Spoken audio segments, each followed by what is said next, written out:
Breaking news from SpaceX.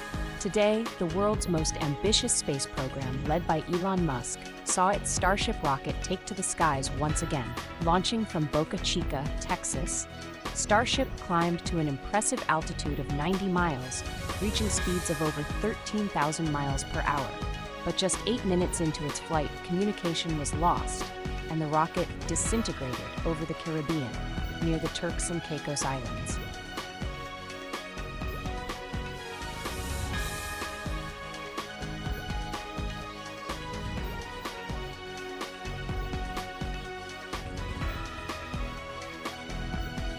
Despite the dramatic end, there were remarkable successes.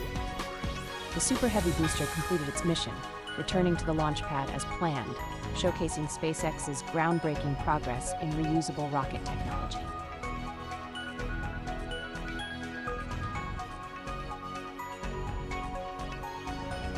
In true Musk fashion, SpaceX framed the incident as a rapid, unscheduled disassembly.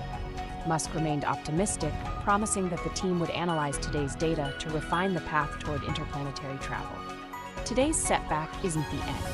It's a step forward in the bold mission to make humanity a multiplanetary species. Stay tuned for more as SpaceX continues to rewrite the future of space exploration.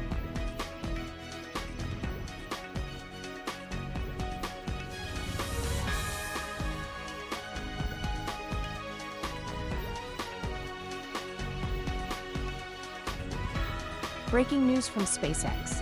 Today, the world's most ambitious space program, led by Elon Musk, saw its Starship rocket take to the skies once again. Launching from Boca Chica, Texas, Starship climbed to an impressive altitude of 90 miles, reaching speeds of over 13,000 miles per hour. But just 8 minutes into its flight, communication was lost, and the rocket disintegrated over the Caribbean, near the Turks and Caicos Islands.